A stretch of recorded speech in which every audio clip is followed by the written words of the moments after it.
We've got a lot of legends, on the stream, the live stream tonight. This is the Stay Vintage Tune industry live stream, and we want to salute everyone.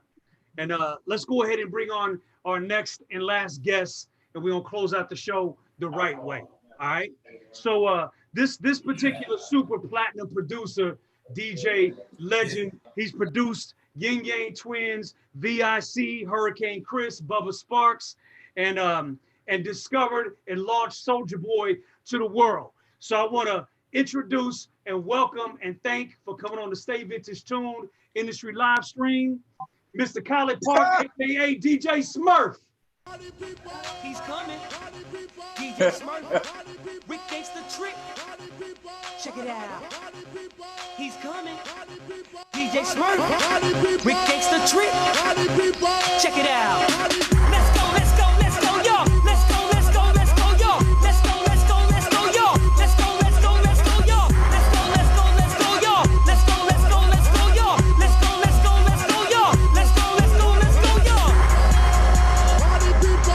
Let's begin. Live in the house with the party bass. It's PMH, I hit a rock the place. With the back boom boom, we can miss the jam. DJ to the Smurf, that's who I am. So get up, young ladies, get on the floor. Cause ain't no jam, go get him up. More bass, what I got in store. CP style, yeah. Hardcore with the gangster trick on the side of me. South side, that's where we be. Where the ladies get live on the party scene. Y'all from the CP know what I mean. Just grab a young lady, get on the floor. Cause when I get crunk, I make it say, ooh, Lord. When it comes to this, there ain't no equal. And this jam is for the. This jam is for the. Don't forget. This jam is for the. Ooh, Lord. This jam is for the. Don't forget. This jam is for the. Ooh, Lord. Let's begin. I'm a flip step. Yes. Yeah. That was dope. I have never seen that video. That was so cool. I know you didn't think you were gonna get away with that, did you? You know we had to take it. Hey man, we gotta let them know where this thing jumped off at, Mr. COLLIPARK. You know that, man. Hey, before we get started though, didn't me and you battle at a birthday party in Pine Tree? You said, did we battle? Or you don't remember that? This is what I remember. I remember we met at a you were DJing at. We met at a party that you were DJing at in Pine Tree. Right. And remember, my partner was a Jamaican Keith from the Virgin Islands. Jamaican Keith and a couple other people from MD. They was up through there. And let me cut through all that shit. You killed me. Whatever it was, you killed me. I ain't even go. I was never a battle DJ, so you ain't got. I remember that part of it. I'm just trying to. Is my memory correct though? Yeah. It's correct, but it wasn't a battle. It was us meeting. It was this is the all guys honest truth. It was us initially meeting each other, right? Because they was actually bringing me there to meet you, right? They were telling me about you, like, yo, this new dude, he dope as hell, woo, woo, woo. You need to meet him, right? So, all right, cool. They was bringing me there to meet you. When you was on, of course, back then, we young, we the shit, in our own right. So, anywhere we go, it's just love. It ain't no trying to take over. So it was literally, I was coming there to meet you. So when we got up there, they was trying to create a battle or whatever, but me and you was, ways more smarter and wild, just cool than that. So it wasn't even that kind of vibe. So I'm pretty sure if me and you picked up on each other like, oh, you want some? Yeah, me and you would have set it up. We one of those, but it was just cool. So okay, you let me on. When you let me on, I was showing you, the level of what I was, and they was trying to hype it all up. So MD was trying to hype up this. North Clayton, they were trying to hype up this. And then remember, me and you got on the phone, they were trying to get us to battle at the J Shop. Remember that? I don't remember that part, but I will say this. You were the first DJ I recall that did the backspin on the record that night. You remember that? It's funny, my memory, I got bits and pieces of that night, but I remember you spinning the backspin, the spin back on the record. You were like the first DJ I remember ever seen do that shit that night. Somebody just like like that. Yeah, yeah. Yeah, I definitely wasn't on the level. That's how I remember the shit. But nah, you was though, cause you was listening. Cause I had if you wasn't on the level you was, I wouldn't have showed what I showed. So I would just show, all right, boom, you know, you somebody to rock with. You see what I'm saying? Like somebody young, like we can really, me and you can get together and take over this motherfucker. You know what I'm saying? And we can come at, of course that's the homie, but we can come at TOOMP. We can come at now. We can go there with them and be there with them, and we the youngest niggas. You know what I'm saying? Right. So that's what that. Everybody was trying to hype it up. Right. I'm glad you cleared that up because we never really talked about that since then.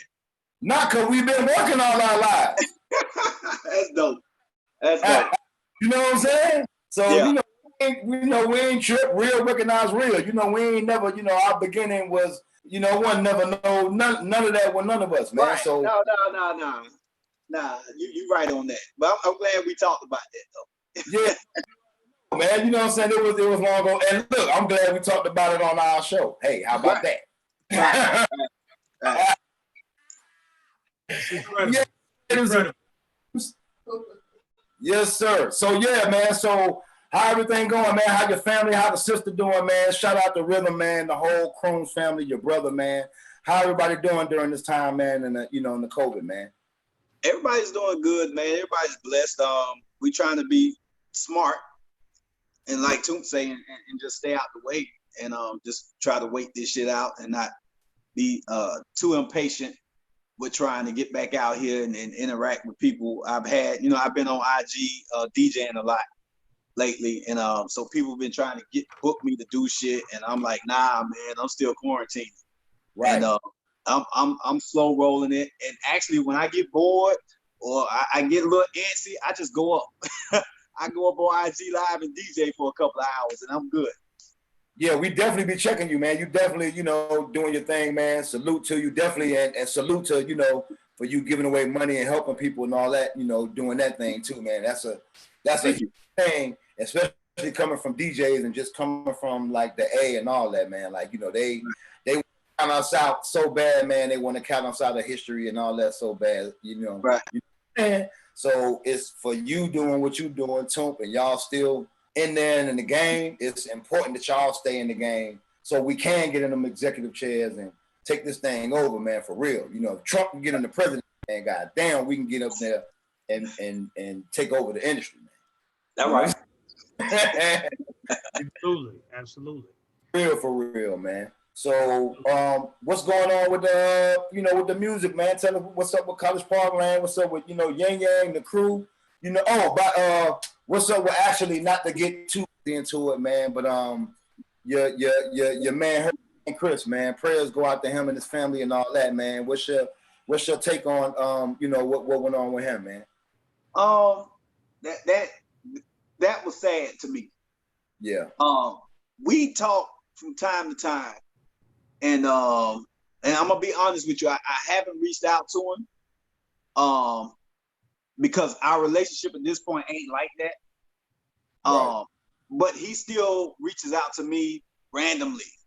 So I got a different kind of connection with them down there through the business that we did. That's a little more personal than some of the other artists on some life shit. Right. And so I figured if he needed me, he'd reach out. But I know how it is. And sometimes I think people thinking like I think. I don't want to talk to nobody. I don't want everybody calling me in times like that. You know what I mean?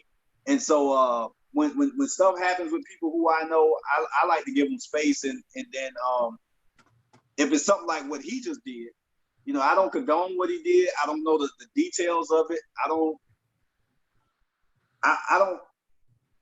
big up, the taking of somebody's life. I don't know the details again. So hope if he needs to reach out to me, he'll reach out to me. But that was sad to me because he's a good guy. He's really a good guy. Yeah, he is, man. I had the pleasure actually working with him, and he did some recording at my studio once upon a time. He came in town, and I was working with China White, and the homie Cam, salute to Right. Cam. I think he was Yeah. working with and Chris, and that brought him through one day. And he was real cool, man. He was knocking out a bunch of like radio drops and DJ drops, and I think like a new joint he was doing. So, but his whole vibe, like he was cool. He was professional. He was a little soldier. Don't get me wrong. You know what I'm saying? Yeah. But he was professional. One by plan. Was cordial. Was cool. He ain't had no air about him. He was, approachable and all that. You know what I'm saying? So for the new artists and all that that's going on, all right, and you have an experience with him as a young artist and him having success, and just kind of choosing the path. Whatever happened to him. What advice you kind of got for young artists and or how they can kind of avoid these mishaps by kind of just sticking to the script and sticking to the plan on the business side? I look at it like this. You don't understand how the decisions that you make today could wind you up in the position in the parking lot at a gas station in a stolen car. And I know that's a stretch. But when you have an opportunity to be in this music business at that optimal level, you have to make the right decisions with the people that you have around you, the choices that you make, how you move. Because at the end of the day, we all do this for our families. Right. He's got a daughter, and I would hate for him not to be able to be there for his daughter. Just when you're blessed with the opportunity to be a part of this music business at a certain level, you have to cherish that and guard it. You know what I mean? Anything short of something being life-threatening or something like that, just cherish your opportunity to make a living for your family in this business, because the wrong decisions that you can make, or the choices that you make, or let other people influence you to make choices or whatever, could take you out of this business. And trust me, I'd rather be doing music than fucking anything else. You know what I mean? So that's the advice that I would give people. Respect and honor your blessings of being able to do music for a living, not on the side, right? But to pay your bills by doing this shit. Because it's a gazillion people who try, and it's a very small percentage of those of us who can actually make enough money to live by doing it. Absolutely. Yeah, man. You're right. It's, you got to definitely work smart and not hard. You know what I'm saying? Right. And for all those who just tuned in, they're talking about Hurricane Chris, who I guess just recently on June 19th, I think, was charged with second-degree murder and locked up. He had a hit song called "A Baby" back in the day. I swear I went through my whole closet. I tore it up trying to find my "A Baby" shirt because I loved rocking that. I always rocked that. If you're like, oh, you got that joint on. My mama still got hers. Yeah. I think I gave you that cipher. You probably did you Wiz? I don't know. But yeah, just for all those that don't know, and right now we're talking to Mr. COLLIPARK. And I'm really sorry.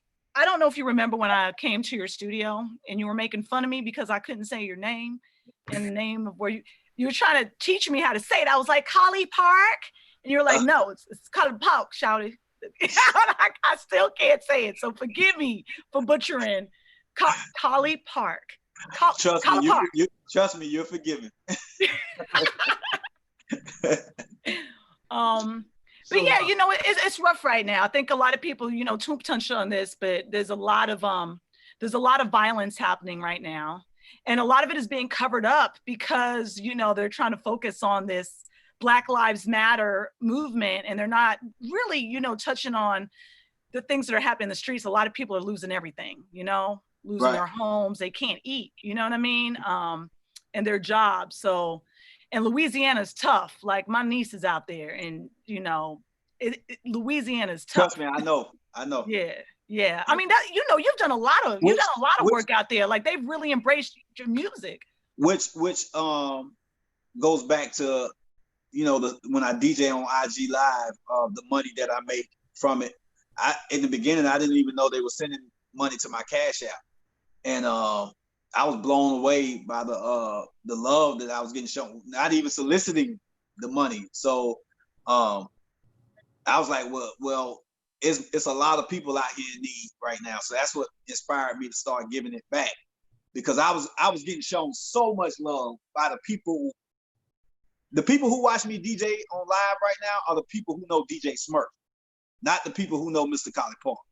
Right. So they missed that shit, and they literally was paying for it. And I was like, yo, I'm blessed. I don't need it right now, so I'll give it away. And so I created this community of people. It's funny when TOOMP was talking about the dating service through the IG Live. That's basically what my shit is. Like, they be on there like really going at each other like that. For real. So someone please turn TOOMP's mic on. Someone turn TOOMP's mic on because he's trying to say something. Perfect. Thank you. Yeah, man. That's I think that's a real sexy concept, man. Like that could be the new way of the new club, you know? Yeah. Yeah, man. They really, I've created a little community where it's about 100 people who faithfully, anytime I go up, they're gonna come on. And yeah, because I've done things where I've had professionals come on and just we talk and meet and greet each other, to swap trades. Because when this shit first started, I was like, shit, your money might not be good for shit in about 2 months. I didn't know. Nobody knew where this shit was going. I mean, nobody know, man. It's a big smoking question mark over everybody's head at one point. Right. So I was like, shit, your money might not be able to get you shit in about 2 or 3 months. So you might want to have a trade or something you can offer somebody. So yeah, we you know, by doing stuff like that, I created. So networking there, you had it as a networking joint too. Yeah, that's dope. Right. We need more of that, man. Like that's definitely well needed now, because I even think about like I stay in a condo, and sometimes when we have meetings, I was like, wow, man, ain't no telling if we really network, man, we may could be billionaires in here once we find out that this person on this floor has this and who does what. Like, I think we should start doing that more often, man, and just networking, finding out, because whatever that you say you may need, that you're like, oh, my next door neighbor does that, is a professional at that. It's funny because even the young lady who does my artwork, she saw when I would go up, I just make a video like, yo, I'm about to go up, and she just hit me on the DM like, look, I do artwork. You know how you get these random DMs like, do you need an album cover and all that shit? She didn't hit me like that. It was just on some real personal shit. Okay. I want to do this for you because I see what you're doing for everybody else, and so I wind up just showing her love back through the tips that I get, and it's just like just some real networking shit, because she didn't want no money for it. Hey man, I'm gonna you gonna make me tune into you, because I be zooming through, but I don't stay real. To catch that. I need to catch you, man. Yeah, I'm gonna have to catch you. When you going back on? It's usually on Fridays. I'm moving over to Twitch now though, because IG tripping too hard now on the music. Word? Yeah, IG is and it doesn't affect me as much because I play a lot of old bass music. Yeah. But it's making me have to stay in that box, because when you start going outside, those records that are a little more familiar, they snatch you down. And nowadays it's just random shit. Hell, they done stopped me on shit that I own. Wow. So that's what I was saying too earlier about social media and DJs. We can't even play music without the people owning the streaming companies and the social media, and the master shut it down. You know what I mean? I hope we don't get this show shut down for what we don't play from y'all too. Man, it's the youngest. It's the youngest who behind the board. Now they ain't gonna shut you down for playing Ooh Lord. I promise. I promise they not gonna shut you down. Man. That's amazing though. So yeah. But hey, after that Super Bowl performance, ain't no telling what tech company done got in like, oh, hey. See, I'm gonna tell you what I was gonna do on one of my lives once I crank it up is do about 30 minutes is just playing all my instrumentals, just backing them bitches up and going crazy with it. Yeah. Here's the only thing, too, even though you produce all those instrumentals, right? If any major record labels own the masters and own the catalog, it's gonna get shut down. No, when I say my instrumentals, I'm talking about your mine that ain't even been placed. They ain't even been placed. These Yeah, are my that's dope. playlists. That's dope. Yeah. That's dope. You know, because I That's got dope. and it, like, yeah, that's what I was thinking, man. So when I do it to avoid all that, that's why when you just said that, I'm like, I'm gonna just play my instrumentals. Yeah, You know, that's dope. I'll make sure to I stay slide away from in the shit too. samples. I stay away from the samples, but I just play all my shit that I really played. Believe it or not, it won't catch. Like if you doing beats with, because you go in the crates. You go in the, you go deep. It ain't gonna catch that shit. Nah, but on some songs though, you'll start it off with that sample just to flex and let them know like, I got it from. I got you. Watch how I flip this. It's kids behind the board. Right. Right, absolutely. So, Well, College Mr. COLLIPARK, I heard a rumor that you are actually starting a new label, and folding the old label. Which why? I mean, that was then. Okay. So you just moving on to new things. It's a new time. Because it's so much time has passed. For the era, it was what it was. And if you know my career, I've never held on to things like that. Yeah. And so had I not taken that long break, me trying to jump back out here, it's like when I started with Yin Yang, I had to put DJ Smurf to sleep. You know what I mean? Because I didn't want that to be on their back. You know what I mean? Just moving into that phase of my career. So now moving into this next phase, COLLIPARK is looked at a certain kind of way, and that's cool. We did a lot up under that brand, and I'll forever be COLLIPARK. The artists and the work that we put in could never be erased. It's just time to move forward. Nah, when I came here from New York, that was some culture shock, boy. I Yeah, remember I was on the bet. radio at Foxy 107 in Macon, and it was like your music would come on and people just start grabbing my butt. I was like, what is happening? What? Yeah. It was insane. They'll do it in 2022. Yeah, that was yeah.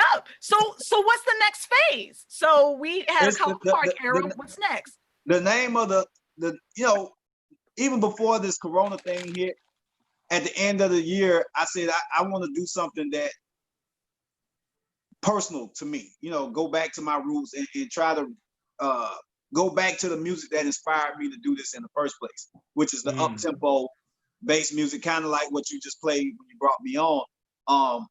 And so in my mind, I was like, how can I repackage that and put it out now where it doesn't sound old? So that's kind of the first project that I'm doing under the new label called Advent. Can you spell that for me? ADVENT.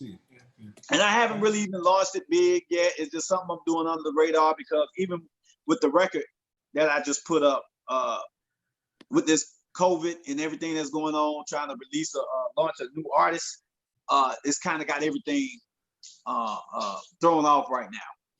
And so I'd rather have it up. Like, you can go on iTunes and Apple Music and find the song, the first single, but it's not a big launch on it yet. But that's the so is Advent? Is that not like the second coming of Christ? Right. Like, isn't that not what Advent means? Oh, so tell me about that. I'm like, hold up. It's not a gospel album. That's not your roots. Hold up. What's happening? Hey man, Cypher, I love it. Her research. She's a beast, man. She's a beast with research. I'm talking about she quick over there too. Right. They all quick over there. Yeah, all of them. Yeah, I see how we bringing the pictures and shit, man. Y'all got some shit going here, man. Right. Take the Christ part out of it. The second coming. Second coming.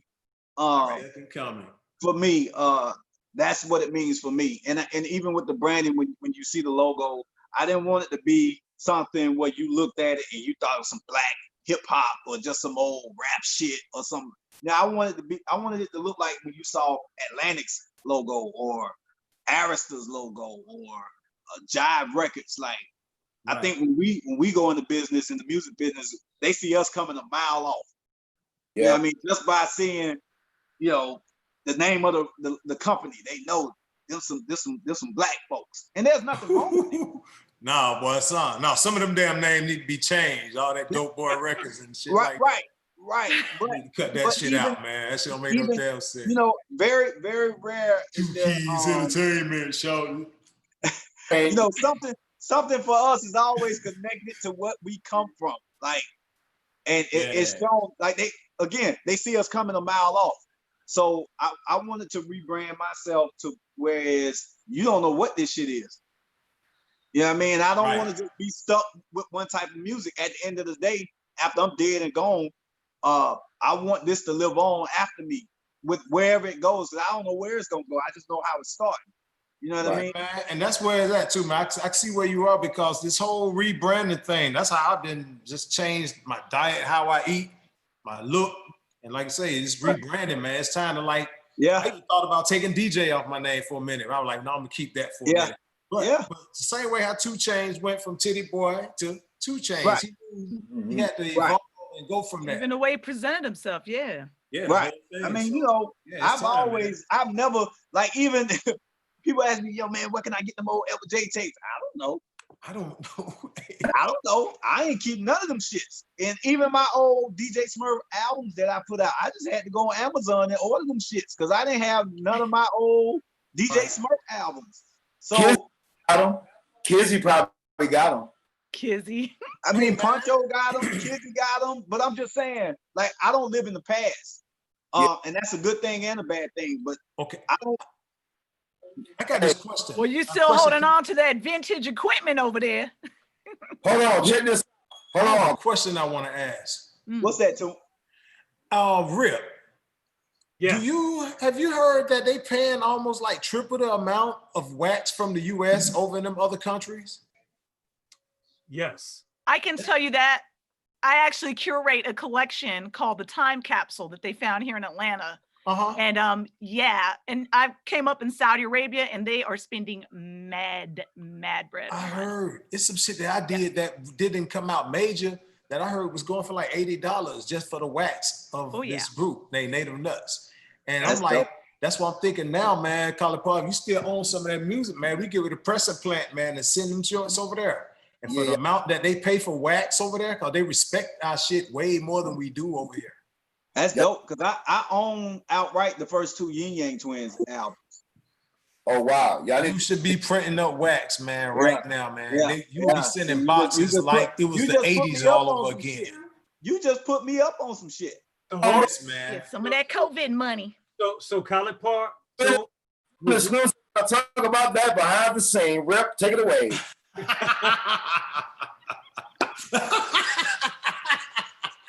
So we can make 2 men on the face card. So we got to talk about that behind closed doors. Yeah, we sure will. We sure will. We can make all that happen. And yes, TOOMP, you're right. And Smurf, COLLIPARK, all that music, we need to press it up, colored vinyl, all of that, it will sell. That's dope. That's a bag, boy. You carrying it just like that with both hands. That's a real bag. So I'm so curious. What is the sound that Advent Records is coming out with? Is it you don't want to classify it? There's no defined sound. I can just tell you it's the first artist on the label. His name is It's Mo World. And if you hear him and you see him, even him, like when you hear him, I played the record for people and they thought he was some pop sound and shit. And he's a black guy from Philly. He's been down here for most of his life. But he don't look nothing like he sound, which kind of goes with the whole shit. I mean, it wasn't intentional. I just found an artist that I could work with creatively because I needed to do that just to get my feet back wet, just to even want to do this shit. You know what I mean? So that's where we're starting. Where we're going, hell, who knows? And I feel you, man. And the want to do it definitely had to be putting energy into something new. I feel you, man. Yeah. And I'm taking my time. There's no pressure, you know, because when you start making money with this shit, the fun goes, you know, but your lifestyle changes. Your lifestyle changes, so you got to keep making money with the shit. Well, what is the strip club going to do without you? That's exactly where I'm going. We wait for that shit to open all the way back up. Yeah, take over that. Yeah, I mean, because I still don't, I'm not the first person to make explicit rap music about women, but I think we did it the best. I don't think nobody did it better than we did on a consistent basis. Now, even I agree. Two Live Crew is the greatest rap group that ever came across me. But they made explicit music. Right. Yeah. I made strip club music. Yeah. There's a difference. That's a big difference, man. We targeted the strip club, and I we made it popular for people to have the strip club song on your album. You had to have one. Yeah. It wasn't that before. I go back and say about Rip when we did the party, the Magic City party with COLLIPARK. It was like 2005. We targeted the strip club. As Smurf was saying, we was killing the strip clubs then. It's like we were making music. Yeah, we made music specifically for the strip club. I mean, and that's not to say we were the only people promoting music and all that in there. But again, if you listen to the lyrics of "Whistle While You Twerk," we didn't think outside of 285. When you listen to the lyrics, we made it for a specific group of people, and it was so potent that it blew. No, did y'all get sued for that? Yes, we did. It was crazy. Do you remember? Wow, I remember that happened, man. Wow. To play for the first time? Say what now? Do you remember bringing that record to me to play for the first time? I don't. I really don't. You going back, man? What? Yeah. I mean, I know, what I'm saying? I know, we friends first, right? But since y'all been rich, I don't know the rich side of y'all. God. It's right.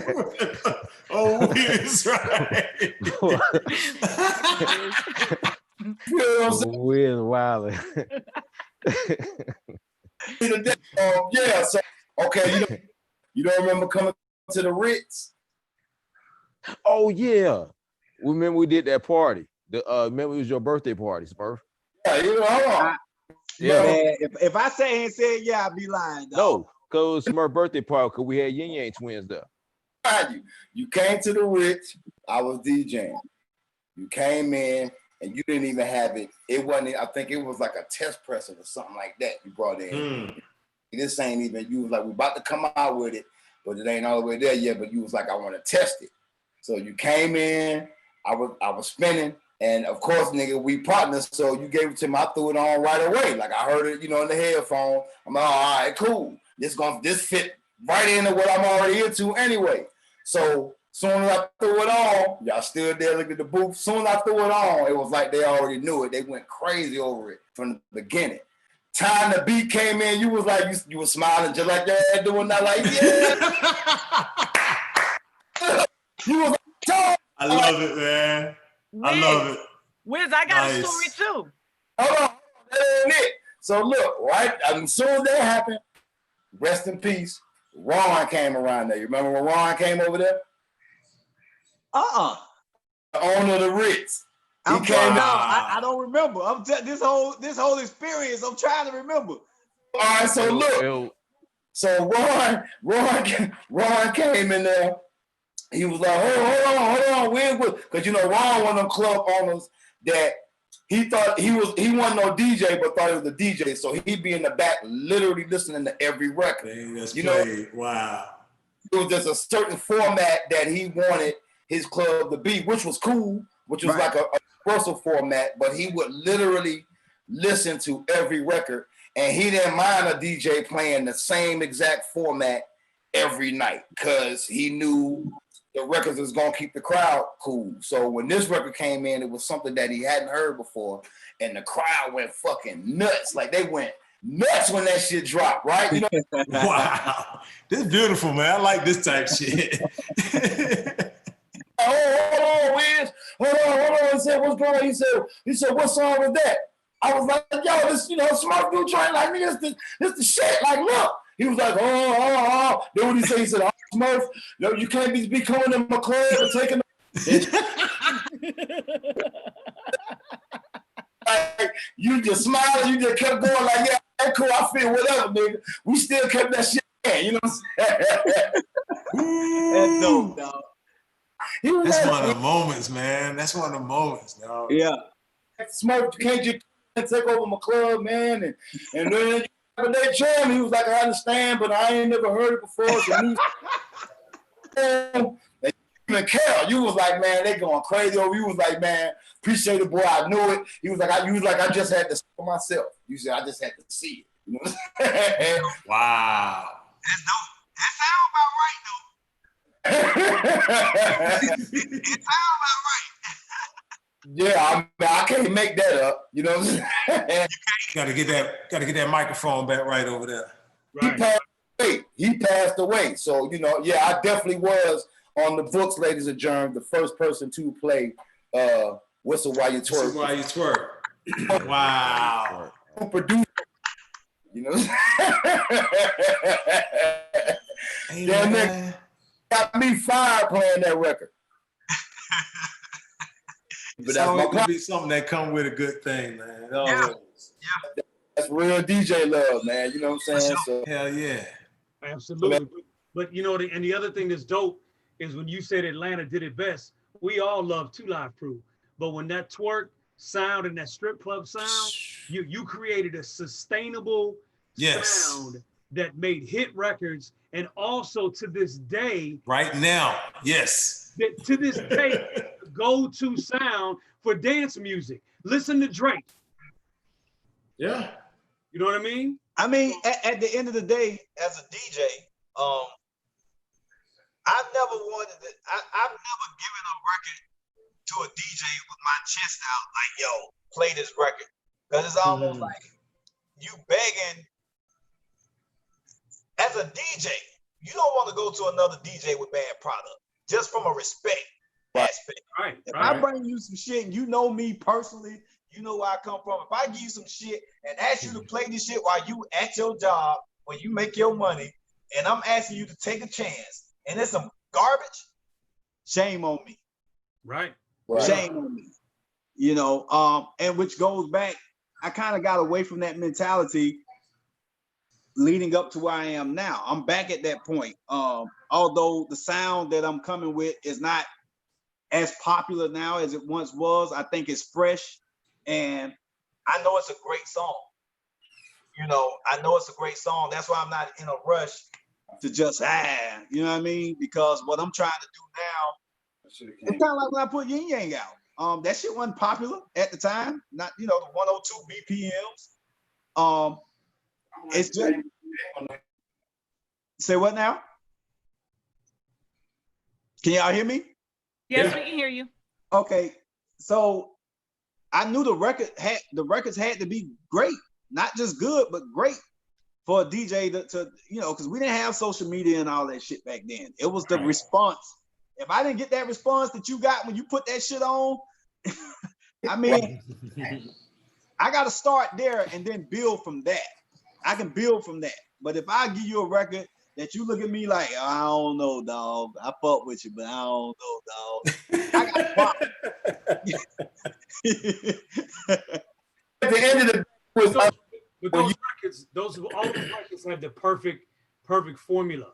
It was up-tempo, danceable, women loved it, strip club anthems, you know what I mean? And the DJs could play it because we could mix it in with other stuff. It all had the perfect elements for a hit record and a sustainable sound. And I'm so glad that you were smart enough to stay around that BPM just so y'all can have a stretch. You know, DJs automatically don't play them shits back to back. Absolutely.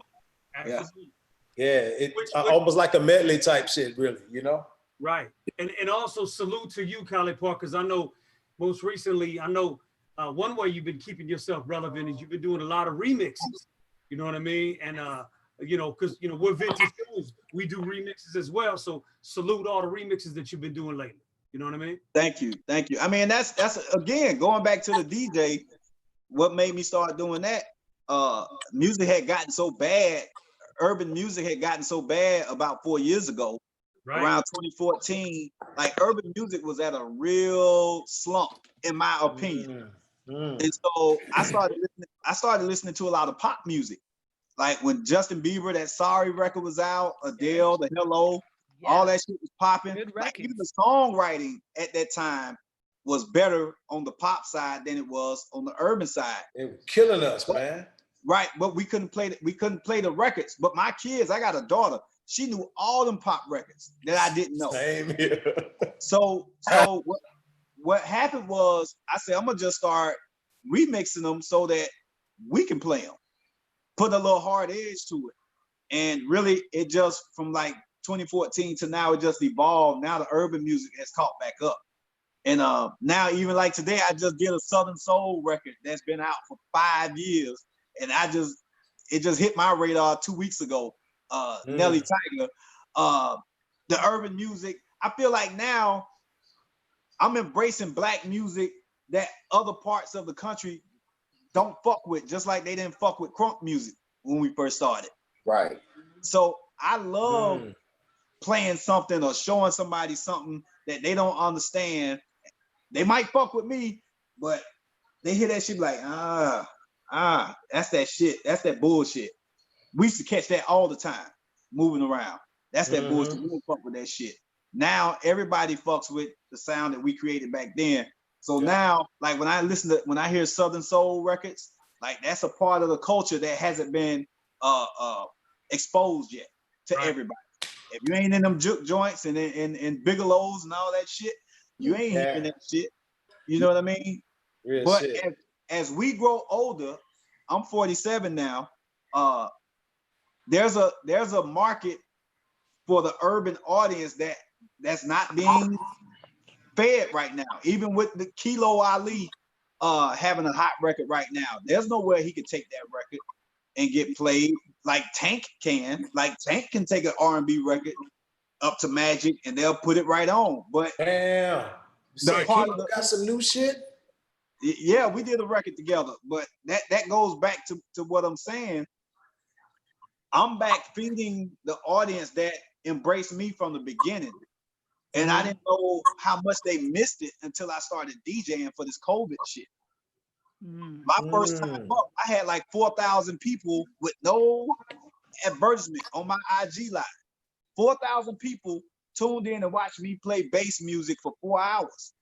Yeah. And that happened 2 days in a row.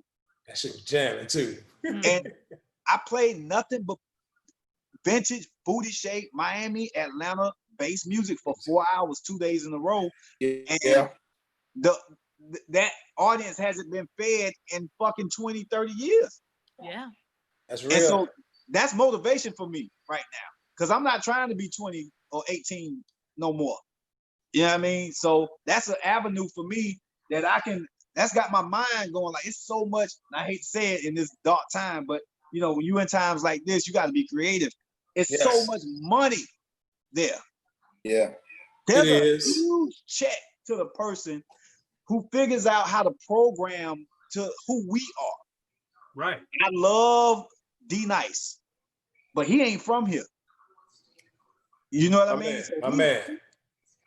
He's not gonna play to the crowd that grew up off DJ Smurf. They like him, but they don't love him. Right. You know what I mean? So that's what I'm on right now.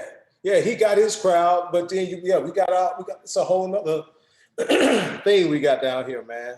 Right. And we shouldn't have to wait till the summer show that come around once a year for Raheem, Kilo, and I mean, we done seen a fucking show every year for 30 years. We don't want to just see that shit. Yeah, you know, man. We want to be fed. We want to be able to hear this shit all the time. While we kicking it. Yeah. Right. Well, Vintage Tune, we definitely got some things brewing that we need to talk about behind the scenes. So we have multiple platforms on all that, everything y'all talking about. Okay. But speaking of all this stuff that we talking about, Mr. COLLIPARK, what's up with this joint with you and Kilo, man? Talk to us about this, how this come about. What's going on, man? I heard it's calling a little ruckus guy here. What's yeah, actually, I did a remix. I did a remix for Beyonce's song, unofficial, of course. It was I did a bass mix of Formation for Beyonce. And I said, you know what? I did the remix, it was done. And I flipped Scandalous by Prince, right? And I said, Kilo would kill this shit. So I hit Kilo, and he came and put a verse on it. And the shit sounded like they were in the studio together when they did it. That's how dope it was. And so I had Kilo, and I said, I forgot how dope Kilo was, to be honest with you. And so I had another track that I gave to Kilo. It's cold.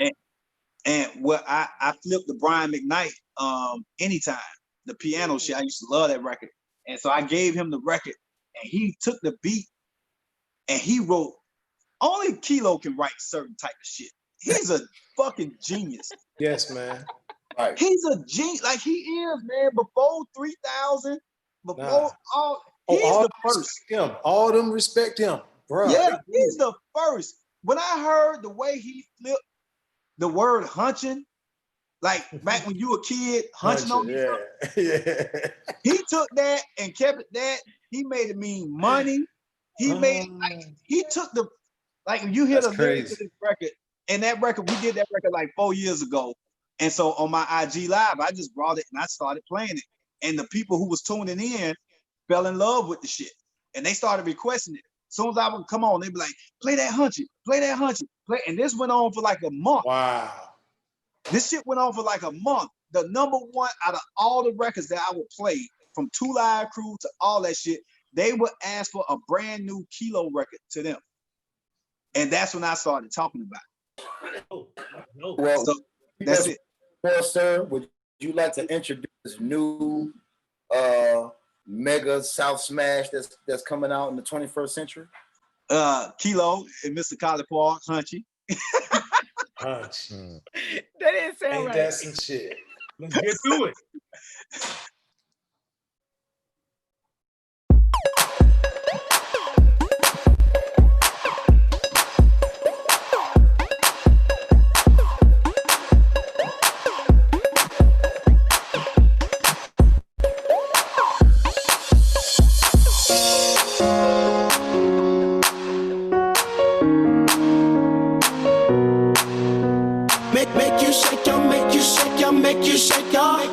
You bound a little too itchy.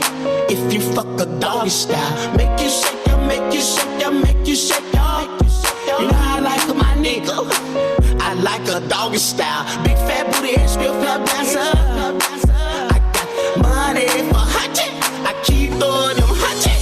That girl had a big old ass collecting money from all of the fellas. She was being one of the fellas. I feel very hunching. We gon' have a good time tonight. Keep shaking that ass. Money, if it make you happy, and to keep you hunting. She would never heal, she would never mind. It was all about the money. If you gotta dance at your table right now, then she should be hunting. I'm making money, body with nutty hunting. Highlighting this beautiful party, all in the name of hunting. Make you shake ya, make you shake ya, make you shake ya, make you shake ya. You bound a little too itchy. If you fuck a doggy style, make you shake ya, make you shake ya, make you shake ya. You know I like my nigga. I like a doggy style. Big fat booty and strip club dancer. I got money for hunching. I keep throwing them hunching. Walk like this, bitch, like this, bitch, like this, bitch, like this, bitch, like this, bitch, like this, bitch. All in the name of hunching, hunching. Get on the floor, let's get this money. Wanna see you smile, see you pick up about 600-700. She said she love the Luke. She gets she love Kilo too. As she proceeded to twerk and hunting, I proceeded to give her money. We gon' have a good time tonight. Keep shaking that ass in money. It will keep you happy and it keeps you hunting. I'm gonna you a piece of love. Please allow me to leave stuff. About 400 or 500 spent, just to get a piece of. Make you shake ya, make you shake ya, make you shake ya, make you shake ya. You bound a little too itchy. If you fuck a doggy style, make you shake ya, make you shake ya, make you shake ya, make you shake ya. You know I like my nigga. I like a doggy style. Big fat booty and strip club dancer. I got money for hunching. I keep throwing them hunching. Like this bitch, like this bitch, like this bitch, like this bitch, like this bitch, like this bitch. All in the name of hunching. And hunching, twerk and hunching, twerk and hunching, twerk and hunching, twerk and hunching, twerk and hunching, twerk and hunching, twerk and hunching.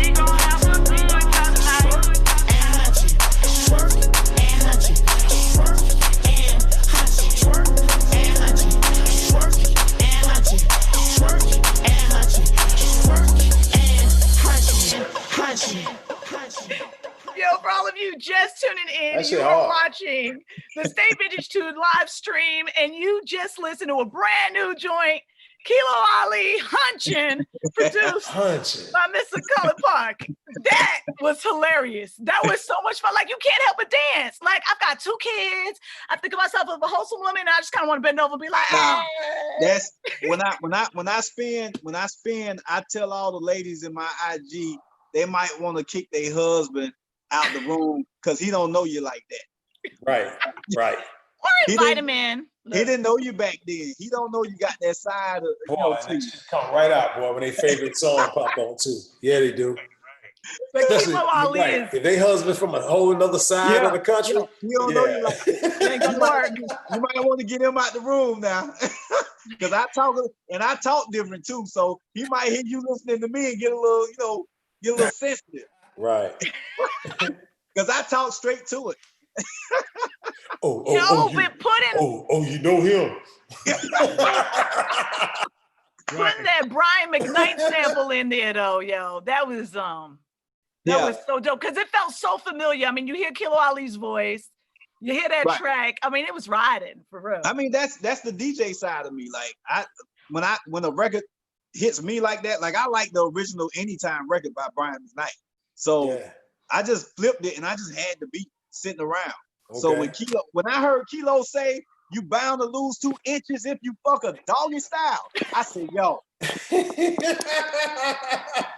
I'm a fan. You got me, 2 inches if you fuck a doggy style." You got me, dog. Say you bound to lose 2 inches. I'm too light skinned for this. I'm blushing. Hey, bro, this is so bad. That's a genius lyric. That's a genius lyric right there. You bound to lose 2 inches if you fuck a doggy style. Yeah, that is hard, man. It's a hit. Hey, well, I might say that shit tomorrow. Man. Right? I hope that doesn't come out at the wrong time. It's in my head. 2 inches if you fuck a doggy style. That's right. Yeah. You know what? I'm so glad. I wasn't sure exactly what he said, but boy, you just cleared that shit up so well. You know how I like a my nigga? I like a doggy style. That shit's so hard. That's hard. That's a hit record though. That's a hit. That shit hard. But to my point, you can't tell me that anybody from here, anybody, even my kids, when they hear that record, they can relate to it because it's of the culture. But that goes without saying. Anybody my age or around my age who hears that record from Kilo Ali, they'll go buy that. They'll support that. Right. And so my challenge to any DJ, any radio programmer, anybody out here with any power who always talking about the culture, doing all this shit, take me out of the picture. For Kilo, Kilo is the ultimate quintessential artist of that era. For him to have a record like that, it should be being played everywhere. Okay, want me to tell you something why I know it'll work? Just on the strength of how those stepping records work for the 50 and up crowd and them 60 crowd, them step records. And it's like now on the rap side and like the melodic side, Kilo could fill that slot to where our age group could rock that shit for the next 20 more years, really. I'm trying to tell you. But it's a timeless sound because the kids will hear it and they're gonna want to dance. But see, but it's also that record though, because Kilo came out with some other things that did not feel the same. You know? Yeah, I mean that's why I go back to say that record. We branded strip club, like the energy that comes from, and that's probably why he wrote it the way, because it was me and him doing it together. But he could have been a yin yang twin on that shit. Yeah, the way he wrote it. And let me ask y'all this: have you and TOOMP ever did anything on Kilo's previous albums? No. I've never worked with Kilo. I couldn't work with Kilo. I couldn't even sit in the goddamn room with Kilo. Yeah, man. I did his first interview when he came out of jail on WTF radio. That was a lot of fun. Kilo got split personality shit going on. Yeah, like, that's my real. Dude now.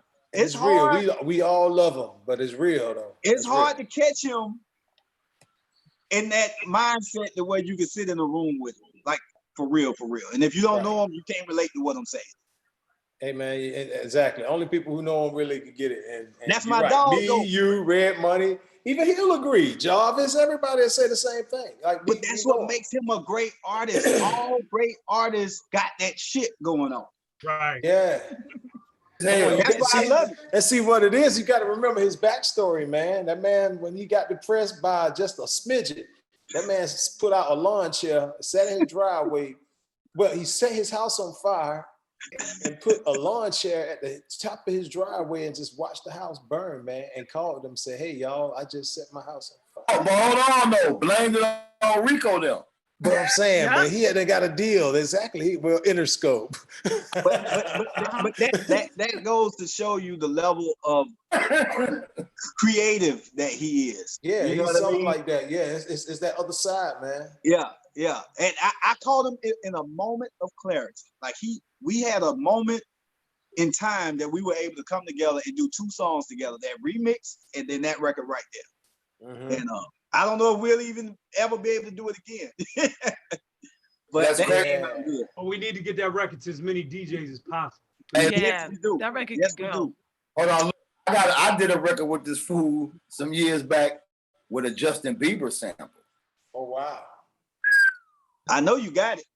The song called, oh, matter of fact, I might need to get you the acapella so you can do cause it's trapped out. It's actually him over a trap beat. Oh, and wow. And the Justin Bieber joint, it's a joint where he sound black. They didn't push it because he sound black. I think he did the video at the Great Wall of China, something like that. But it was one of them just put out. But the song is like, the beat is dope. So I took the guitar and did a sample. It was crazy. Originally, I did the track for Tila. And then Tila took forever. By the time he did it, you know, it was kind of, they never did nothing happen with it. And I wound up working with Kilo, let him hear the track. And he wrote this song called Uzi to it. The girl doing somebody do it with a Uzi. Talking about doing a thing like a throat, like a Uzi. Oh my God. Oh my God. Hell yeah. Sound like Kilo, right? Kilo is a lyrical. So you mean to tell me he want her throat? So he's expecting a woman's throat to be at the increments if she doing her thing to be like Smurf. I'ma send it to you, bro. That's crazy. He's a lyrical Break down the genius. science. I'ma send it to you if you hear. And I had the radio on and they was about to blow it and everything. So I'ma send it to you. If you still get something with it with all that, we can turn it into whatever you want to, bro. Because the song is ridiculous. And he's interesting, man. Hey, before we go, whoever email address that was, I sent my new artist shit to y'all tonight. So okay, we on that. Huh? And he said, look, Vintage, so you know, Vintage Tunes is me and Rip. Okay. I didn't know who it was. Yeah. No, but we really like that. You see what I'm saying? We kind of want that so everything could be organic. And our whole thing was it's crazy that you even on here right now. I had to have you on here because you're sparking us doing us even doing these reviews in the now, right? Mm-hmm. So when you did, we started about a year and a half ago. When LMA dropped Booed Up, I think you did one, but it was something you did before that I think it was it the Bruno Mars thing? It was something you had. Mars. It was Bruno Mars and Cardi B. You know, he cranking it back up. So then we just, kind of started doing it. And but yeah, you kind of like got us back into the now of doing it. We just wanted to do something for the DJs. Like everything's so trapped out. Let's get back to the, the real remix vibe. So when you were doing your thing and bringing it into your world, it was dope that you was keeping that party effect going without all the one-dimensional stuff, right? Right, so right. We kind of came in to not do it, all right, we'll come in and rock out with Smurf, but not try to compete and do the let him have his versions and all that. We'll come in more on the hip-hop and, different thing, and then we'll both be out there, crushing them, which is what wound up happening. You know what I'm saying? So the Drake Fable joint, right? The Tootsie Slide remix, right? Shit hard. You heard the Sissy Slide remix with the Michael No, Jackson? I haven't heard the remix. What? You ever heard that shit? What? Smurf, Yeah, it's Fabo and Drake, man. That shit hard. It's official. That's what we in talks with them now. But it's the radio making it official. Don't win #1 on Greg. Hold on, who did that, Wiz? Me and Rip. Wiz and Rip. I didn't know that was y'all work, man. I ain't gonna lie, man. I don't even listen to the radio. Yeah, it's got COLLIPARK. They use that "Lady of My Life." That shit hard. You know what? You It's know what? riding. Nitty Yeah. put a video up, right? Then Nitty put a video up while he was riding in the car playing that shit. I thought it was some mixtape shit. No. Oh, Ooh, I so wanna I watch have that. heard a snippet of it. That shit was dope. They've been playing that shit like a regular song on 107, I think. Oh wow! I it's funny. I even send my mixes into the radio station. I don't even listen. I don't listen. Yeah, I'm Fabo. guilty. See, when the minute that Drake said Fabo name on that record a while back, shit, Right. boy, Fabo like, hold on, man. That Hey, mean send me that. Do you send me the got on clean that bitch version? too, boy. It's jam. Send me the clean version because I'm working on a mixtape right now. For my site, I'm about to put my first mixtape out in years, which is a USB drive with a bunch of shit on it. But I'm working on it now, so I need that tonight, please, Okay, sir. so, For you, we're gonna send you the Oliver and the instrumental. Thank you. I need that. That remix has went so crazy that all the radio stations in Atlanta have stopped playing the original Tootsie Slide and played our remix. That's why I haven't heard it because I don't listen to the radio. hey man, what's the price of those USBs? COLLIPARK. Oh, I got a nice depends. review. I got to look it up, but I ordered like 100 of them for. I can't remember how much. It wasn't that much though. Toomp, I'll get with you after this. Toomp, go to Micro Center out in Marietta. They like $2. Word? USBs. Yeah, Micro Center. Or you could get them as a pack. See, But I got that right there is incorrect. That's recreating a tangible version of our shit again, man. no. I got my shit got Mr. COLLIPARK. My shit got my logo on it. Nah, that's dope. I think I saw Kizzy Rock was doing that shit too, right? Yeah, a lot of the DJs been doing it. I didn't know DJs that, been doing it. man. I'm late. Yeah. I gotta get on that. Okay. Yeah. right. Raheem the Dream. He just started too. We need to get it, but cats like us need to get an app. We need an app, man. That's where it's at. That app and that. Yeah, and that. but for people our age though, They they drive, still want man. that tangible They- shit. Them That motorcycles, tangible drive, a motherfucker, man.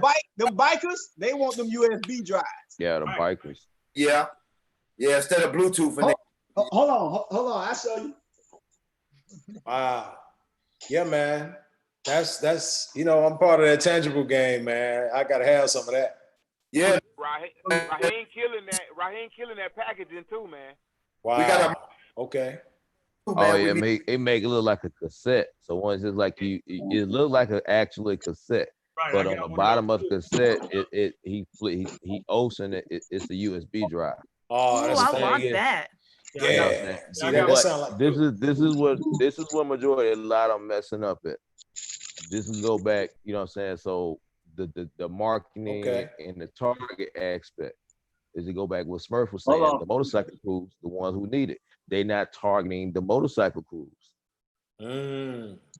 The motorcycle, Perfect. all motorcycle crews, that's what they use USB drive. right. Okay. Gotcha. So like Gotcha. if you start that, that's what you target first. The But- motorcycle crews. But to the That was point, good info right there. everyone 35, Yeah. 40, really 40 and up. Yeah. You know who Nobody's told me? You targeting- know who put me up on targeting that 40 shit? and up crowd. You know who put me up on that shit? On some real shit? I saw I was somewhere and I saw some big mix CDs somewhere. Right. And I ran into Monte afterwards. I said, hey man, y'all still pressing up fucking mix CDs? And this was a few years ago. And he said, hey man, old people don't fuck with that iTunes shit. Yeah. They still want CDs. Yeah. And I thought about it, I said, damn, they still got retail spots open and shit. Somebody going in that motherfucker buying it. Yeah, man. That let me know. Reason why Poncho doing so good with the J Team tapes, the J Team CDs. Yeah. But see, sell 'em I'm out the creating trunk. the new version because honestly, I had my own style of doing mixes. Like and I still do, even with the new shit. That's why I don't want to go back and just press up the mold J-Team CDs because Yeah. they got them, and you know, It's been there. You done heard that. New.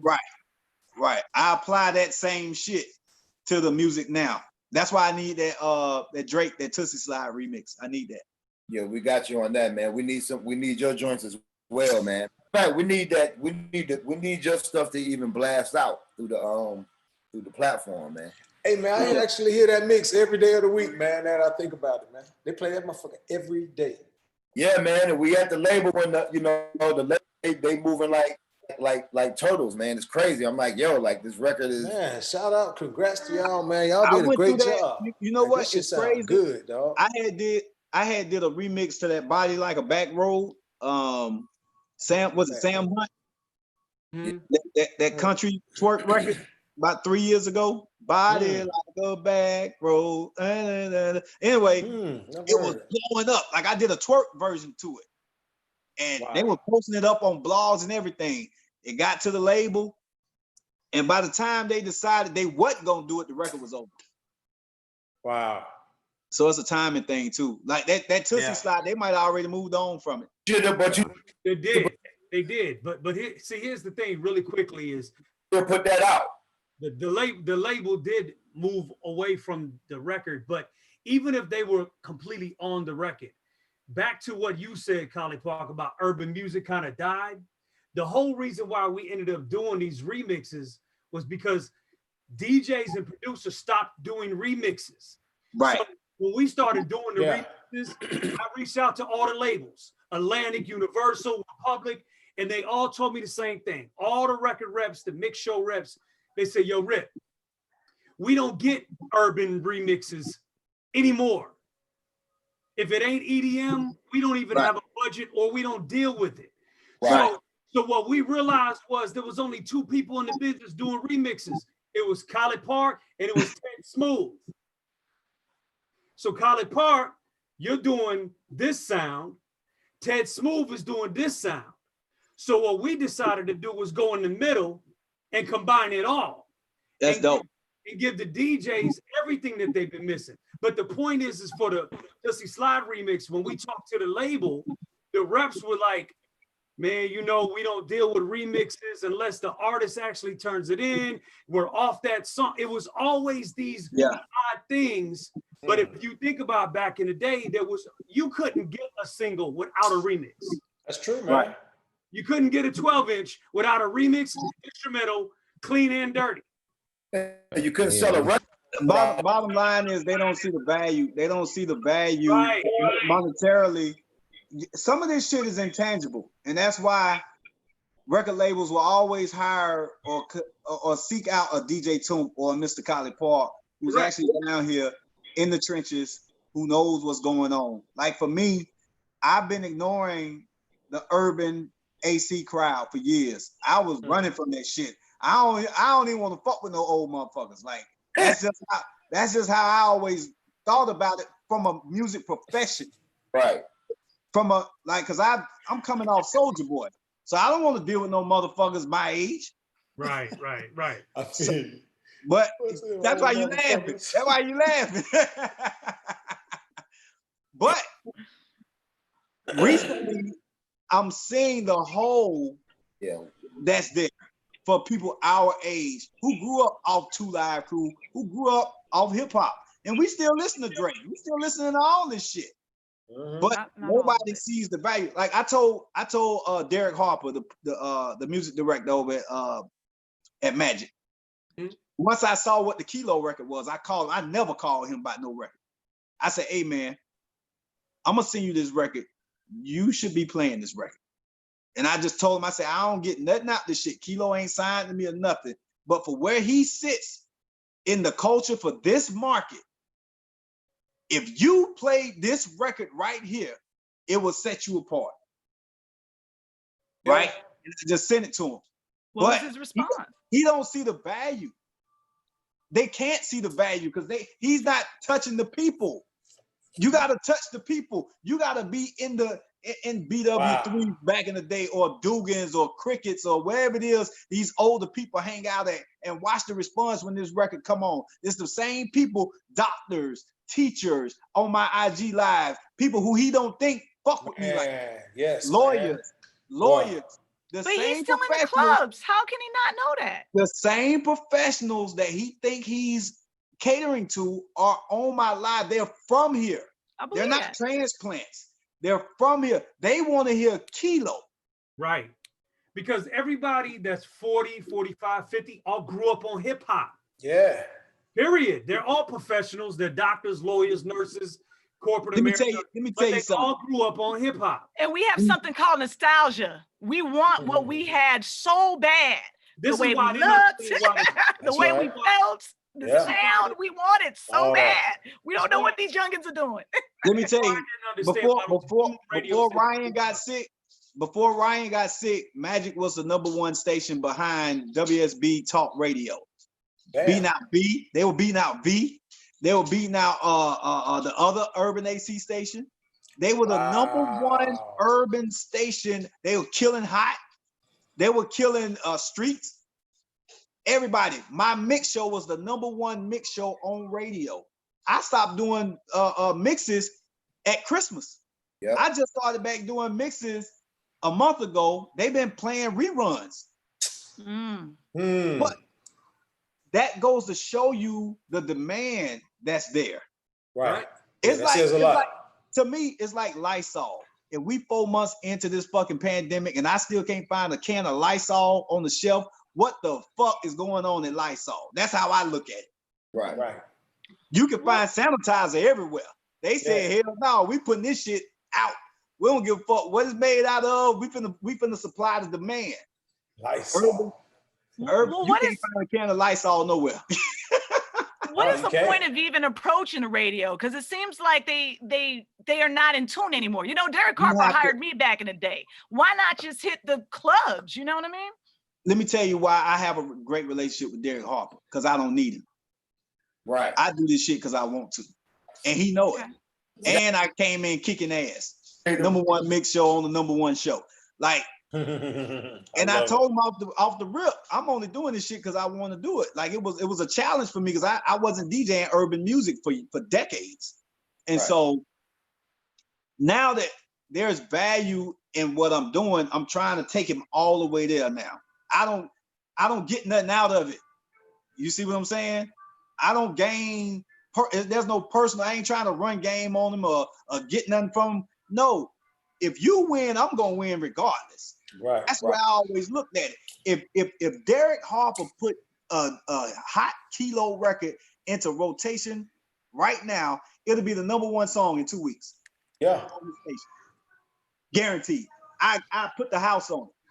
So let me ask you, what you think is, because that's where we come from, that era to where it was the shit to be the first one to play something. What you think, is it the politics of this all that's involved that's keeping DJs from wanting to be that guy nowadays? Yeah, they have devalued what it is that we do.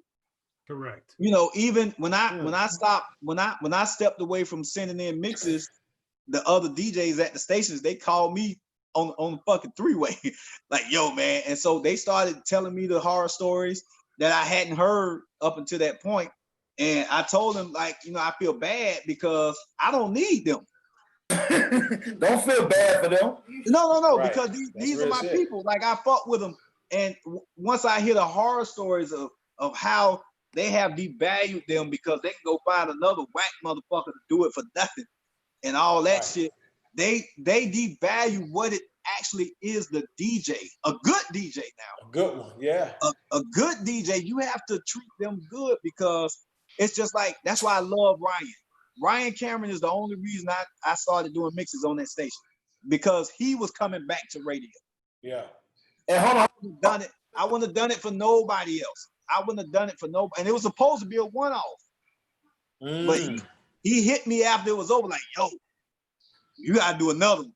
And so because it was Ryan, because he's from this market, the value that he brings because of the cultural impact that he has in this market, When he gets sick, the ratings plummet. Well, y'all chemistry is undeniable. You know what I'm saying? That's no question. But because it's authentic. There is no. That's why Jock. That's why Young Jock radio morning show is kicking everybody's ass in the morning. How is Young Jock beating Ricky Smiley? Don't listen because it's with the people. Let me tell you what corporate does. Ricky Smiley's not from Atlanta, and it's not organic. There you go. Ricky Smiley don't get out will here. never. They hire a motherfucker to come in and tell them what's going on. Right. But when you put real shit in front of people, they see it. They real recognize real. Right. You know, so when you put, and I'll keep going back to Ryan Cameron in radio, when you put Ryan Cameron in radio back up against all these other motherfuckers who've been here. They got, it's a problem. What? Who ain't from here. They don't connect. They have no connection with these people. They only listening to them because they ain't got shit else to. Yeah. Right. How's Ryan? And that crowd follow Ryan everywhere he go. I noticed that. Exactly. And so that's all I'm saying. Even to go back to y'all remix, the absence of that, the DJ, it's so much music out here. It's so hard to sift through everything. They just say, fuck it. That's too much. It ain't even worth me putting a budget behind this remix. Right. They don't know that remix back in the day could bring a whole new life to a record. They could put that shit up and sell it, and that remix might blow up bigger than the goddamn original. Facts. And that's what's happening with this one. So I have that's exactly what's happening with actual examples of how remixes did better than the originals back in the day. I mean, we all love Biggie's One More Chance, but no one remembers the original on the album. No one cares. Man. Let me tell you what you got to do, which is why, see, you fucking with the wrong shit, see. I know how these motherfuckers think. That's why I'd rather go remix a Southern Soul record than a Drake record. We on that. But I'm just using that. I hear what you're saying, but I'm just saying you'll get more value. You'll get more popularity out of doing the Drake record because he's a bigger artist. But you fuck around, and I'm about to give y'all some game right now. Yeah, I'm about to say, Smell Like Game is on the way. If you fuck around and remix one of these Southern Soul records and take it mainstream, it has not been done yet. The only song that you can halfway put in that, and it wasn't that because it didn't even exist back then, is Cupid Shuffle. What? That's an authentic Louisiana record that blew the fuck up. Other than that, ain't no fucking slow Southern Soul record. Tucker, none of that shit. They don't even know who Tucker is in the mainstream. Well, guess it's funny that you say that, sir. Because I already know I'm hitting you in your side over there. Because if you know, you know. The thing is, most motherfuckers don't know. They just don't know. But if take the Nelly, the Mr. Sexy Man shit I just sent out tonight. If I went to a club and played it like you played Whistle While You Twerk 20 years ago, and people who had never, Derek Harper, he might know who she is, but probably don't know the impact. And he was in his club that he do the live remote at every weekend. And that remix come on, and it's got a bigger response than any record he played the whole night. That's the only thing he understands. But he ain't gonna be in that club to begin with, though. Hey, watch this. What if I told you we had a cameo record that can go Southern Soul? What would you say? If you had what now? Cameo. Oh, Larry Blackman, cameo. Well, here's what I say to that. It's almost like the concept got to be like how you did the Drake record. It was already a smash. Like I remixed Side Piece by Pokey. It was a smash. Motherfucker was like 3-4 years old by the time I touched it. It was already big, but the mainstream never heard of it. That's how rap music used to get signed back in the day. Right. Get Low was big for a fucking year before they decided to shoot a video for it and take it to radio. It was undeniable. It was already the biggest record in the club. They had to shoot the video. That's what Southern Soul is to me right now.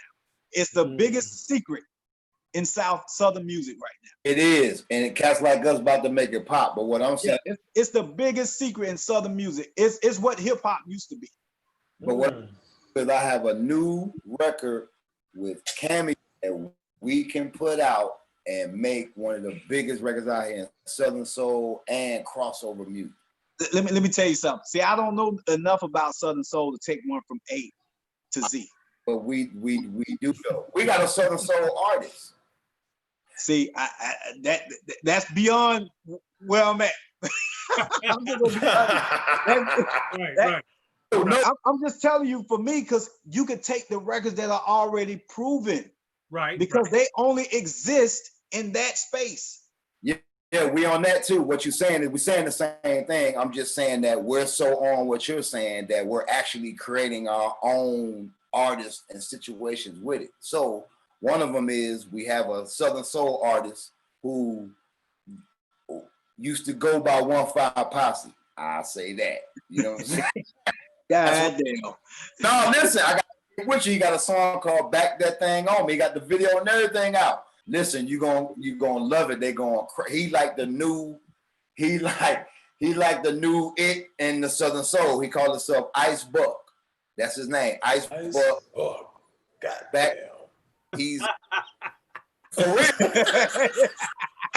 That's a hard ass name, boy. Same thing when I heard it. Ice Buck. Ooh, big boy, like he was hell behind that wall, boy. He went from Buck P. I remember, yeah. Yeah. But you gotta hear the record. You gotta hear the record. When you see it in here, you're gonna trip out. So you go by Ice Buck. The song is "Back That On Me." So we got a little EP we about to put on him, a Southern Soul EP. Stepping Song got that Southern Soul joint. They loving him on that, and we got I'm for real. We got a Cameo record that we may even about to be put on. It's got a Cupid Shuffle type feel. It's that and that tempo. I'm telling you, bro, like it's huge. Like they are on it. They just waiting for us to sauce it up and do whatever. So we got this record with Cameo that we can make huge. Hey man, what song do y'all use? Back and Forth? Nah, we ain't nah. Listen, you saying it's new? Oh, it's new. It's a brand new record. I thought you were saying y'all would remix a Cameo record at first. Oh, hold on. Say pause, jigger, pause. You know what I'm saying? What I'm saying is there's a new song that we have with Cameo, right? Okay. Oh, it's a brand new song. It's a new song, yes. Okay. Yeah, we see the whole remix thing is, we're gonna clarify just Vintage Tunes, right? Okay. Tunes is a production duo that consists of me and DJ Rip, right? Okay. But we did the remixes to kind of jump off and just get the name and the brand going, and we just sat around. Basically, it stemmed from this. All right, trying to work with, like how Smurf's saying, old cats and whoever this and that and the third. You know, we be trying to work with these artists and you know, we see the vision, we know where to work, but it's just a bunch of hard-headed, stuck in their way, stubborn-ass artists and people around them. So, all right, cool. Yeah. You just looked at it like, all right, cool. Well, we the artists. Because without no producer, no DJ, no manager, no stylist, no A&R, no promoter, no marketer, no none of that, an artist ain't shit, ain't no label making no money. That ain't without the creative team. And to start with, whoever write them damn words or whoever do the music, point blank, fuck everybody else, right? And not they fuck everybody else, but when it come down to it, they can't do nothing until the words and the music done.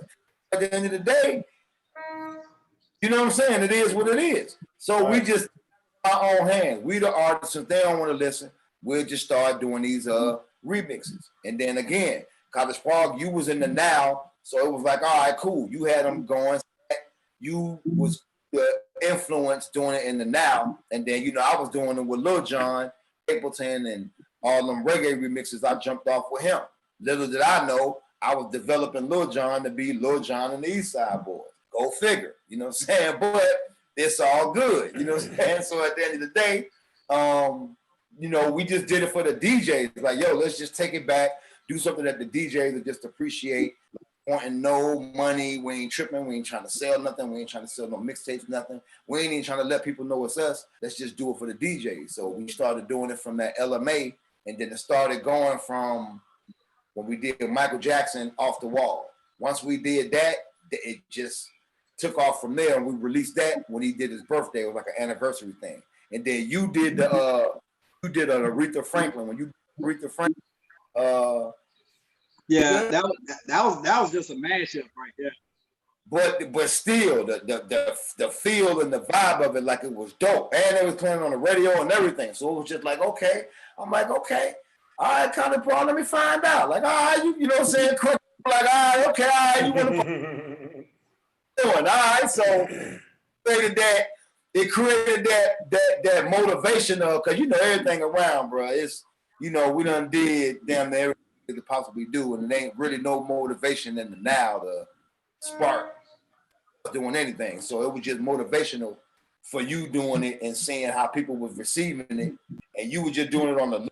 So it sparked us to do it from the love. So when we started just getting, you know, response from it, DJ started hitting us, the record pools, DigiWax, and started getting on the charts, and it just started going, and we just kind of kept going. And then in the midst of that, you know, I lost my mom.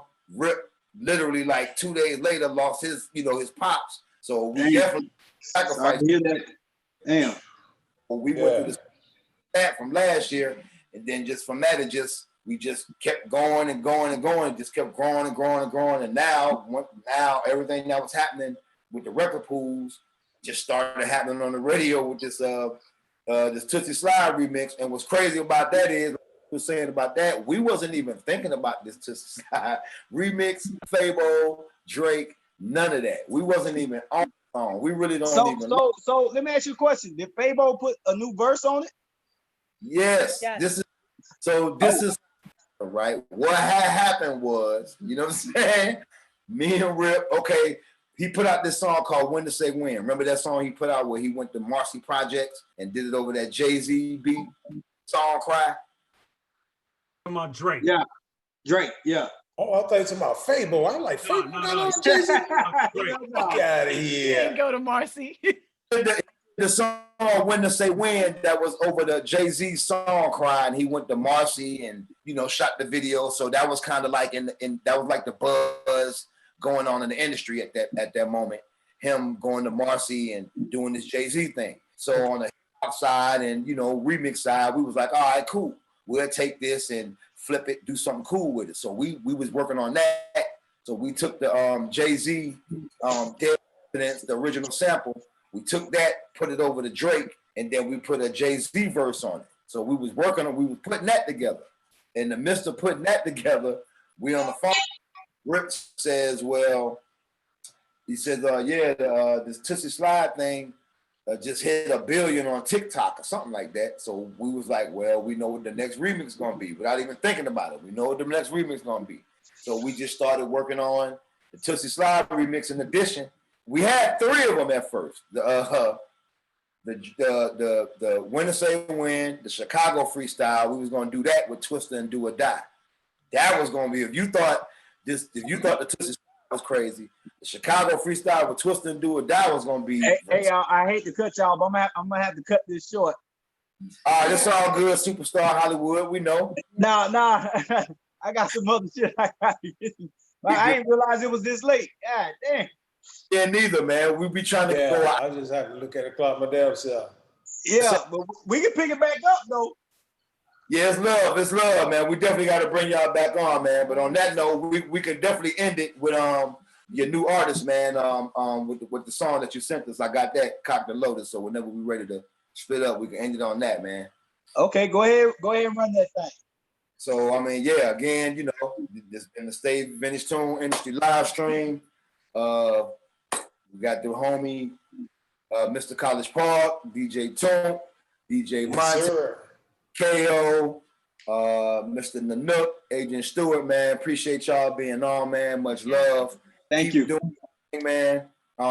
We definitely got a, you know, behind the scene politic and network, man. Got a few projects we need to just collab on and show them how we can come together and really take over this thing, man, for real. You know what I'm saying?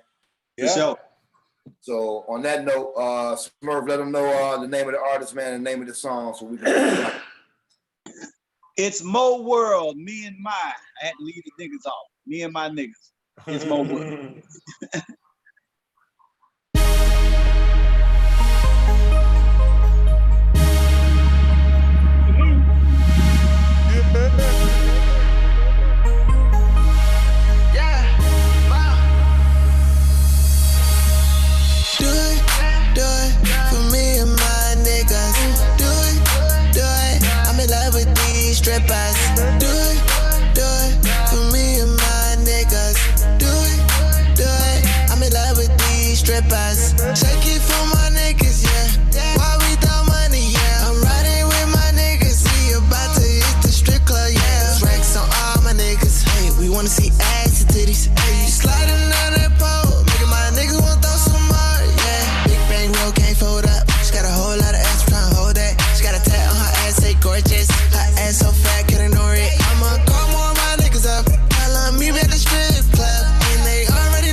wanna see some ass tonight. She working that pole all night. She start from the top, then she slides down that pole, then she touch her toes. We watching that ass while it roll. The way you move it, you a pro. Green light, baby, go, go. Do it for me and my niggas. Do it. I'm in love with these strippers. Do it for me and my niggas. Do it. I'm in love with these strippers. Shake that ass, shake that ass, shake that ass. Shake that ass, shake that ass, shake that ass. Yeah, I wanna see that ass shake. Your body perfect, so in shape. When we throw this money, gon' need a rake. Hit the strip club Monday through Sunday. Party at the club. Me and my niggas gon' throw some ones. Patties with no drops, and they taking off they bras. It's me and my niggas.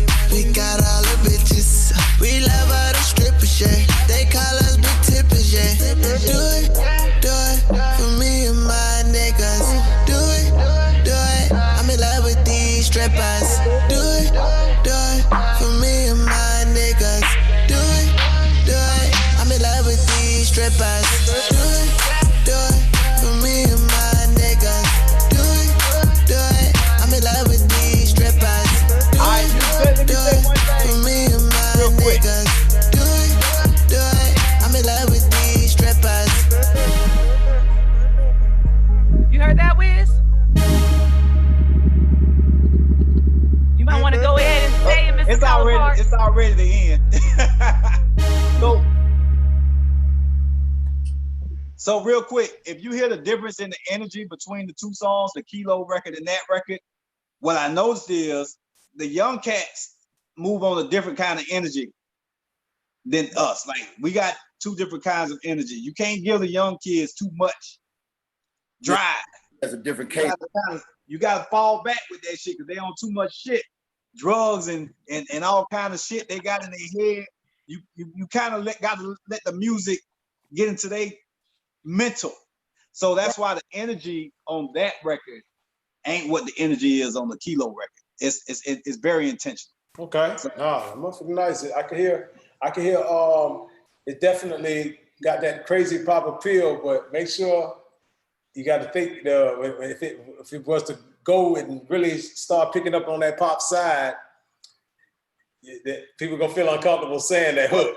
That's why it's me and my. But here's one thing. So I'm finna say what the clean version say. We hadn't even gone there yet. So here's I do have a clean version. It's just mutes right now. Okay, yeah, you got to find something to say.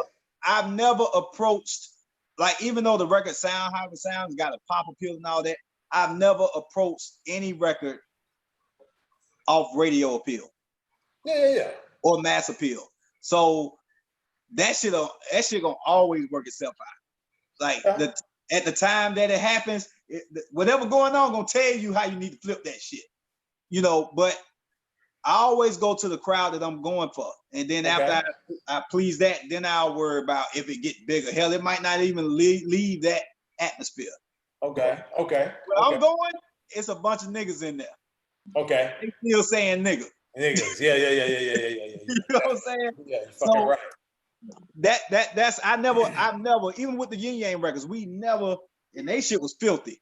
When you see my dick, we never worried about that shit. We didn't even know that was so hard. That was dope. So, but I'm just saying, I never approach records from a appeal side of it. Like, okay, just keep it rolling. Yeah, if y'all want to play it that bad, y'all go in there and mix that motherfucker, huh? Yeah. We'll edit it up. If it get to that point, or when it get to that point, we'll fix it. Okay, beautiful. Well, gentlemen, we are so grateful that you came and hung out with us this long, shared all these jewels, shared all these memories, and sharing what's to come. So thank you so much.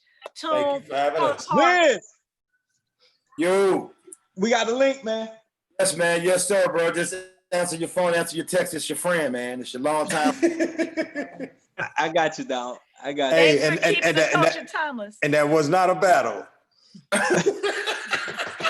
Thank you. Hey, that's a relief for me because I remember getting waxed, bro. I'm glad you told me it wasn't no battle. Hey, man, that was cleared up on the Stay Live Vintage Tune live stream, man. Yeah, man. That's dope.